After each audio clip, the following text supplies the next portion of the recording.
Ya, jadi penjelasan singkatnya dia bukan S2 S3 sales, tapi dia benar-benar udah S7 ya. Tapi lucunya Om, sales itu tuh gelarnya harus PhD Om. Heeh. Orang sales itu harus poor, hungry sama desperate. Poor, hungry, and desperate. Poor, hungry, Very good desperate. PhD. Yeah. Very, Yeah. very good. Gimana sih orang tuh bisa menyadari ini loh value gue, atau dia bisa spot on itu value dia. Maybe dalam pengalaman lo. Corporate lo sempat kerja di Gojek. Yes. Gimana tuh experience lo? That good old days. Heeh. Gue sangat menikmati itu, apalagi Gojek lah. Jadi bahkan cerita dikit, I don't know it's a manifest atau enggak, tapi gue masuk Gojek karena Nadim. Lihat dia di event Tech in Asia, Fireside. Gue dengerin Nadim kayak, this guy is very very good gitu. Maksudnya gue nggak pernah ngomongin, tapi bilang I wonder kayak kalau gue kerja sama dia gimana. Ya singkat cerita adalah dapat opportunity-nya, gue diterima. Waktu itu memang Gojek pertama kalinya bikin tim sales, Army of Sales.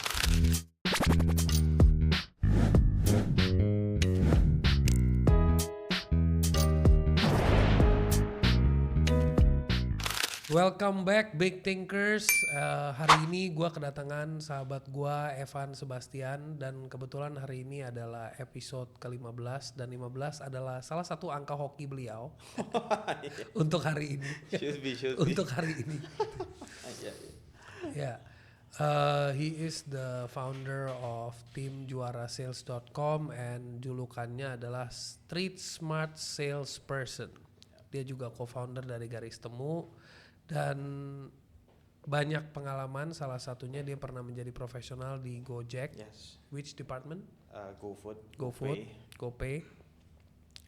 Dan dia juga adalah founder dari beberapa startup dan juga pernah bergemilang ya di era COVID masuk ke dunia healthcare center.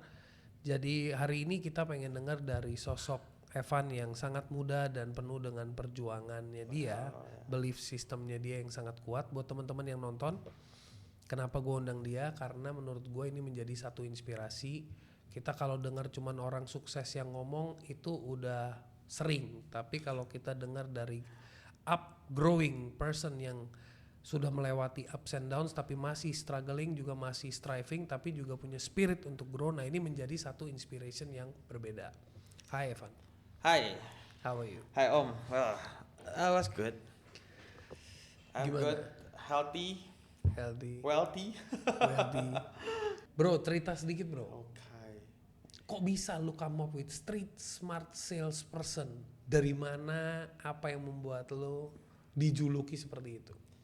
Ya kalau dijuluki, I start to brand myself. So ya gue nggak bilang itu dari orang, tapi memang gue yang berusaha branding diri gue seperti itu. Karena ya emang gue nih sales gitu. Gue emang jualan sampai hari ini. Tapi memang sekarang kedok jualannya bukan gue punya barang apa, tapi gue punya usaha apa, gue ngelakuin apa. Itu loh. For over, I started my career 2011 gitu loh. Jadi kayak udah Umur berapa waktu lu mulai? like 18. Sekarang lu umur 30-an? 30. Berarti lu mulai umur 18 ya? 18. Jadi makanya kayak waktu pertama kali gue kerja tuh gue selalu jadi anak bawang lah. Ya. Karena kan gue memang mulai kerja waktu gue mulai kuliah. Oke. Gitu. Jadi gue double lah kerja sambil kuliah. Dan ya itu jadi anak magang, jadi anak yang paling kecil gitu loh. Tapi ya waktu itu memang pekerjaan yang bisa gue lakukan sambil gue kuliah ya jualan. Karena kan jualan, maksudnya sales itu kan nggak terikat waktu, fleksibel, ya lu bisa di luar kantor, target base, commission base gitu. Ya, jadi awal-awal tuh gue lakuin itu, ya sampai hari ini gue masih jualan, gitu loh. Sampai hari ini gue masih suka untuk build network, ketemu sama orang, ngobrol, explore anything yang memang goalsnya adalah kita tukeran value lah. Gue punya value apa, dia punya value apa, gue lihat, dan kita ketemuin. Nah, ya kenapa street smart? Gue bukan tipikal orang yang theoretically understand about everything, tapi gue selalu lihat ketika gue mau belajar sesuatu ya gue harus ada di situ gitu. I should to put myself on the ground and then I learn. Jadi makanya dari jalanan. Jadi penjelasan singkatnya dia bukan S2 S3 sales, tapi dia benar-benar udah S7 ya. Tapi lucunya Om, kayak Apalagi orang sales ya. Sales itu tuh gelarnya harus PhD. Heeh. Ya, ini gue dapat dari satu film lah. Jadi kenapa PhD? Orang sales itu harus poor, hungry sama desperate. Poor, hungry and desperate. Poor, hungry, Very good desperate. PhD. Yeah. Very Yeah. very good. Very Jadi good. udah Very nggak good. bisa S3 harus PhD itu. Iya. Tapi itu harus lapar kalau udah stres, frustasi ya udah ayo jadi orang. Karena baru bisa dia melakukan itu ya. Karena butuh generator yang kuat ya. Drives-nya harus ada. Iya. Karena mindset sales di Indonesia itu banyak orang masih ragu masuk ke industri itu karena mentalnya gue harus ngemis nih orang untuk beli barang dari gue, beli jasa gue gitu ya. Itu yang bikin orang kadang-kadang kayak reluctant untuk menawarkan produk dan jasa. Lucunya adalah begitu, kayak kalau mau dibilang sales ya di Indonesia gitu loh. Orang tuh malah kayak tabu, kayak nggak mau ngomongin itu. Ya padahal kalau kita mau bikin usaha, kita punya produk, kita mau yang ngebangun sesuatu, yang harus kita bisa lakukan apa? Ya jualan. Betul. Tapi ya gue dulu punya mental itu. Gue tuh dulu punya ketakutan, gue punya trauma, sampai gue tuh ngerasa kerjaan sales tuh hina. Gitu, kerjaan sales tuh kayak lu gangguin orang gitu. Ya mulainya dari mana ya, dulu tuh gue pernah cobain lah, gue ikut MLM, gue ikut insurance. Yang kita harus lakukan apa sih? Ya kita reach out orang asing. Iya. Kalau orang asing kita nggak bisa reach out, yang kita lakukan adalah apa? Kita reach out teman-teman terdekat kita dulu. Iya. Dan kita awkward dong, kayak oke, kalau tiba-tiba nih teman yang mungkin nggak seteman itu, kita tiba-tiba kontak, pasti langsung dipikirin nih ada agenda apa nih? Iya. Nih kenapa nih tiba-tiba mau kontak nih? Iya. Nah maksudnya hal-hal itu tuh yang dulu bikin gue lumayan kayak aduh, mental gue siap nggak ya? Tapi ya kalau mau ditanya sampai hari ini, ya gue hidupnya dari situ. Dan lo menikmati itu. Gue menikmati itu. Gue sangat suka untuk tiba-tiba just reaching out anonymous people dengan value mereka, dengan apa yang dia lakukan. Apalagi kalau ngomongin sekarang ya, kita udah bisa kelihatan tuh semua di sosmednya dia, ya di LinkedIn, Instagram, TikTok. And then ya kita beraniin diri untuk say hi, untuk ajak ketemu, untuk explore. Ya itu yang gue lakukan lah sampai hari ini. Gue suka tadi kalimat lo, gue suka ketemu orang, exchanging value. Yeah. Nah ini pertanyaan yang menarik. Banyak orang sendiri nggak tahu what is their value, apalagi looking at others value. Ya. Nah, lu mungkin bisa share sedikit nggak? Gimana sih orang tuh bisa menyadari ini loh value gue, atau dia bisa spot on itu value dia, maybe dalam pengalaman lo? Pasti butuh waktu sih. Maksudnya buat gue bisa ngomong kayak begini pun udah berapa kali overthink yang gue lewatin gitu loh. Bicara soal value, bicara soal capability gue, bicara soal credibility gue. Gue rasa gue pun ngobrol sama orang-orang yang sudah punya reputasi yang besar pun mereka pernah ngerasain ini. Yeah. Bicara soal value ini, I think nggak ditemukan dengan tiba-tiba kayak gue ngobrol ini gue ketemu value. Yeah. Sometimes itu bisa ekstrak dari depression, dari tiba-tiba kita sendiri kayak kita ngerasa gagal, tiba-tiba ya kita ambil waktu. Maksud gue dari berapa kali yang gue lakukan, gue pun juga bisa bilang value gue sekarang A, B, C itu karena gue ngerasa gagal dulu. Gue ngobrol sama teman gue ngobrol sama partner gue, and then dia bilang, coba deh Van, you take your time. Coba deh Van, you take your time. Maksudnya buat gue yang ibaratnya tidak bisa diam gitu loh. Kayak gue tuh selalu kayak, kalau gue bilang tuh kayak di kepala gue tuh selalu rushing out. Kayak gue, kayaknya kalau diem dikit tuh gue ngerasa kayak ada yang salah gitu. Tapi gue akhirnya paksain. Gue paksain untuk take time. Ya take time gue macam-macam lah. Kayak kadang gue strolling around di car, muter tol, atau enggak kayak mungkin waktu itu gue zaman-zaman dulu ya gue suka naik gunung. Nggak ada distraction, nggak ada handphone. Nah itu malah momen-momen yang gue sampai bener-bener pikirin. Kayak value gue ini deh. Atau Terus, value itu juga bisa ditimbul dari pengalaman ya? bisa jadi dari pengalaman gitu. Dan habis itu gue tulisin gitu loh. Nah ini yang banyak orang ngelakuin. Iya, Ditulisin. journaling lah, misalnya zaman sekarang tuh gue sok percaya journaling lah. Jadi gue tulisin di buku gue tulisin di ya di notes gue. Bahkan kadang kalau lagi nggak bisa nulis, sometimes gue cuma voice note aja, gue rekam sendiri supaya apa, gue nge-recall sendiri. Gitu, yang akhirnya udah gue tulisin gue itu ya gue validate aja. Bener nggak ya? Ya cara validate-nya apa ya? Gue tanya ke orang, gue coba share ke orang, dan akhirnya kan pelan-pelan ya sampai hari ini gitu loh. Oh ya kayaknya emang ini lu Van, kayaknya itu memang make sense, kayaknya itu memang bener tuh perlu dimaksimalin ya. Jadi Itu sih yang gue lakukan. Dan kalau lo nge-spot value di orang, Ya by talking lah, udah pasti ya. Maksudnya kalau bicara sekarang ngelihat orang value-nya apa ya, gue pasti akan tanya. Gue pasti akan ngobrol, gue pasti akan gali. Nah balik lagi gali ini kan juga salah satu tugasnya orang sales nih, tugasnya orang yang mau jualan nih. Gak bisa kayak lu tiba-tiba main tawarin aja. Kalau lu nggak ketemu titik tengahnya, lu nggak ketemu spotnya gitu, lu nggak tahu apa yang dia butuhin, ya yang jadi concern dia, jadi challenge-nya dia, jadi kebutuhannya dia. Jadi memang kita harus cari tahu. Dan cari taunya apa? Berani tanya. Dan itu ada ilmunya. Itu ada ilmunya. Tapi sebenarnya bukan soal ilmu. Menurut gue soal mental sama keberanian. Mental dan keberanian. Banyak orang tuh nggak berani nanya.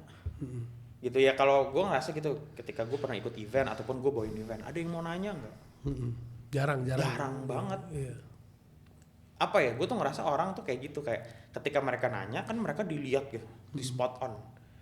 Yang kadang gitu, gue pribadi gue masih ngerasa gitu, ketika di spot on pasti kayak ada orang yang tiba-tiba siap-siap kritik kita nih. Ya, ini ngapain sih begini nih, kenapa tiap pertanyaan ini? Nah itu menurut gue kadang juga jadi challenge di budaya kita gitu.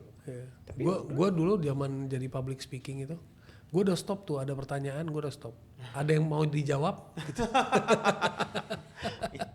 Ya makanya gue ganti bales gitu, susah soalnya kalau suruh nanya. Dan yang gue percaya adalah ketika lu ngobrol sama orang, kalau lu bener-bener menggali, lu bener-bener fokus, pasti ada yang ditanya kok. Pasti harusnya ada yang lu bisa tanyakan, lu bisa klarifikasi, lu bisa validasi. Gitu sih. Nah, pengalaman lu kerja di corporate, lu sempat kerja di Gojek. Yes. Gimana tuh experience lu? Wow, that good old days. Gue sangat menikmati itu, apalagi Gojek lah. Jadi bahkan cerita dikit, I don't know it's a manifest atau enggak, tapi gue masuk Gojek karena Nadim. Fair. Kayak gue pernah ketemu dia, not ketemu, tapi gue lihat dia di event Tech in Asia, Fireside, you know the Fireside thing. Gue lihat dia, gue bilang kayak, wah, gue dengerin Nadim kayak, oh this guy is very very good gitu. Maksudnya gue nggak pernah ngomongin, tapi bilang I wonder kayak kalau gue kerja sama dia gimana. Ya singkat cerita adalah dapat opportunity-nya 2017 at that time, gue diterima dan waktu itu memang Gojek pertama kalinya bikin tim sales, Army of Sales, karena mereka kan waktu itu udah mulai fokusin ke service bisnisnya mereka kan untuk ke ya UMKM, brand dan lain-lain. Ya di situ jadi momen gua, jadi kesempatan gua untuk bener-bener ngedalemin dan belajar soal startup. Gitu loh, ngomongin soal culture-nya. Dulu tuh gua bener-bener ngelihat kayak, oh, hustle tuh kayak begini loh. Gitu. Kayak ketika semua orang mungkin mau ngomonginnya work-life balance, kayak di Gojek tuh kayaknya nggak ada work-life balance. Kayak semua enjoy with their work. Iya, itu yang penting. Gitu loh, gua melihat itu kayak jadinya itu bikin gua berkompetisi gitu loh. Bikin gua kayak nih, kalau yang lain bisa kerja 12 jam, gue bisa kerja 14 jam nggak? Jadi kayak glorifying overwork mungkin waktu itu. Tapi ya at that time fire banget ya. Iya, gue tuh kayak ya maksudnya masih kayak saya it's wild, young and free, kayak ayo udahlah kerja. Makanya dulu kita sampai nginep di kantor, kita sampai kemana, kayak gue menemukan kayak oh ternyata bekerja tuh se-joyful ini gitu, so meaningful ini gitu. Ya ditambah dengan saya yang gue selalu bersyukur juga, gue ngeliat company yang sangat culture driven. Ya maksudnya kita dulu diingetin kita bekerja buat jutaan driver di luar sana. You bayangin kalau you nggak perform, mereka hidupnya gimana? Maksudnya it's a concept of cuci otak, tapi gue yakin it's a good thing yang membuat orang-orang di dalam membangun sebuah inspirasi. Betul. dan tujuan, meaning of working. Yang membuat orang di dalam sana tuh juga jadinya bersemangat dan lu bayangin aja kalau semuanya on the same spirit, ya jadinya ya sebenarnya that's what you guys see about Gojek at that time gitu. Dan itu yang maksudnya mendarah daging juga di gua. Itu bicara soal kayak etos kerja, integritas, maksimal. Nah itu yang gua bener-bener rasain lah 2,5 tahun terakhir lah gua di Gojek. Sampai di titik lu juga pernah ngerasain pressure dong. Pressure ya, balik lagi the company is getting bigger, there's a lot of people coming, ya you know lah, the rest was history lah. Cuma intinya kayak gua akhirnya menyadari revelations gua adalah gua kayaknya kalau udah sampai satu titik company-nya besar banget, gue lihat gue nggak tahu gue bisa contribute di mana. Gue kadang Iya, ngerasa kayak iya. ya gue tidak terlihat aja lah, gue tidak Udah dapat- menyadari kayaknya gue levelnya masih mentoknya di sini nih. Gue Iya. kayak harus coba cari challenge lain. itu Iya, dia, tidak ada spotnya juga lah. iya. Tapi kan memang waktu itu gue dari dulu banget gue sudah tanamkan, gue bilang gue tuh pengen jadi pengusaha. I want to be an entrepreneur. Gak tahu bentuknya gimana, gue bilang gue pengen jadi entrepreneur. Ya sampai akhirnya 2019 I decide to quit the company unfaithfully and then I run my own company at that time. I just told to my team, guys, minggu ini 20 ya. Ya bukan berarti habis 20 kita nggak ngapa-ngapain. When I said minggu ini 20, gua langsung bisa apa tuh namanya jabarin plannya. Gimana ya tuh achieve 20? Oh ya kita naikin konten ini. Perlu nge-ads nggak? Perlu kita collab nggak? Perlu. Jadi maksudnya dari kita set goals-nya, and then kita tahu action plan-nya, and then it happen. Iya. Walaupun nanti pun nggak happen, tapi ya begitu. Kalau bisa bantu orang banyak punya lapangan pekerjaan yang banyak, kalau company-nya nggak growing, Apa jadinya gunanya? seperti apa Iya. gitu. Maksudnya ya the Tech Winter actually udah show us that having a big value of a company nggak determine ya company sukses atau enggak gitu. Oke. Dan gue punya ide besar untuk bangun sebuah, gue punya visi, gue punya ide. Dan ide itu nggak bisa jalan dengan apa yang gue punya. Gue beneran butuh duit untuk ngejalanin itu. Itu salah nggak? Enggak.